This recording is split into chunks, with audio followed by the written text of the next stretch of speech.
I am Authentically Amy, back with part 8 of my mental health journey. This is going to be the wrap-up video. It's taken me too long to get through this, and I know you guys are just tired of watching all of those videos. So this is going to be a long video. I'm just going to finish up what I was going to share with you and then start to make some posts about it that you can dive deeper into, because I have a lot more to share of the techniques that I learned and the different things that I learned while I was inpatient. But I need to get this video done and out there. So this is going to be a long one. I'm going to glasses on and off. It's just how it's going to be. Okay. We're just going to do this. One of the things that I learned in one of my group therapy sessions was to come up with an anchoring phrase when I feel anxious, when I feel overwhelmed, when I feel like I can't even breathe because I'm in a state of panic. What is this anchoring phrase that's going to bring me back to reality? And the one I came up with is, I already know what I need to know. I just need to connect with it, because I believe that's true. Every answer we seek can be found within. We already have the answers already in there. We just overwork ourselves. We keep ourselves so busy, and we aren't connected with ourselves enough to be able to feel what's already there that we already know. On this day, I have that I was feeling super anxious because 2 of my friends were leaving.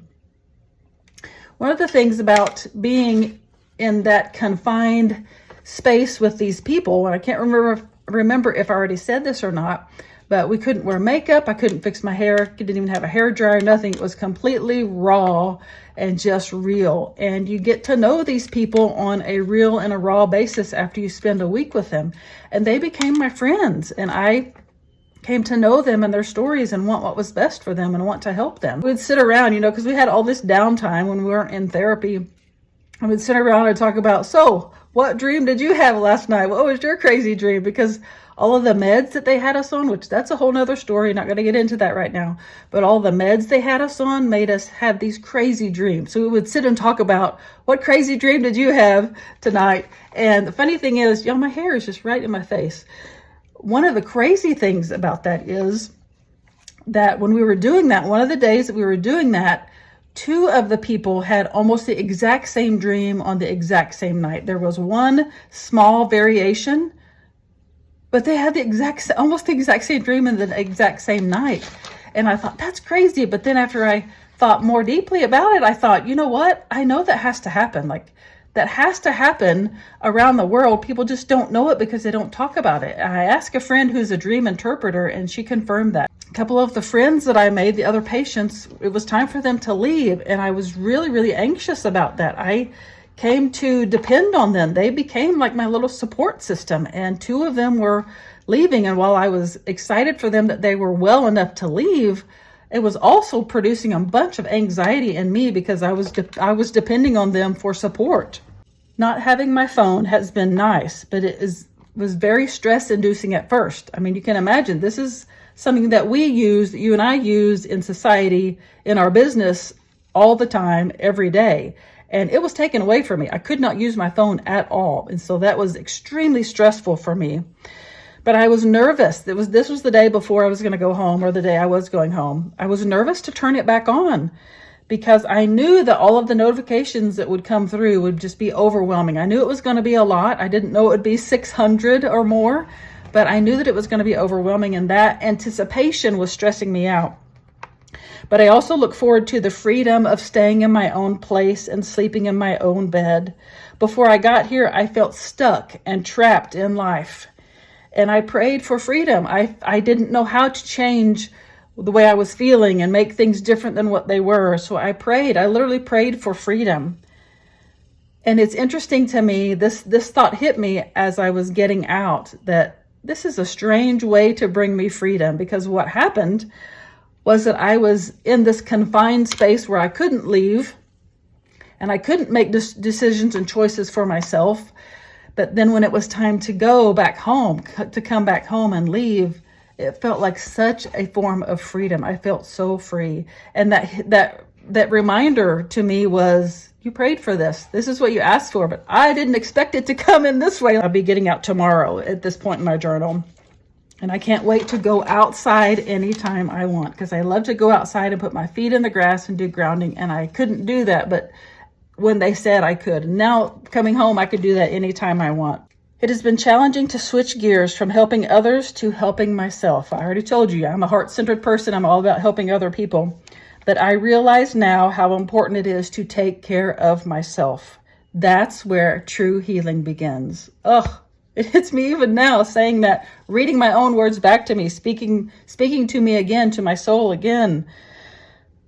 Switching from helping others to helping ourselves. Those of us who are heart-centered people, who that's what we do, that's what we're about, is helping others, we often forget to help ourselves. And that's when you end up in a situation like I was in, where I needed professional help because I didn't know how to switch that gear from focusing on other people to focusing on myself. But I learned throughout this inpatient stay is that that's where true healing begins. While here, I have met, this is going to make me emotional, I can tell, because I know the people behind these. No names here, but I know these people. While I was here, I met mamas with OCD, and the smallest thing triggered them to no longer want to be alive. A dad who was overwhelmed by life, and it led to a heart attack, but he kept drinking and wanted to end his life.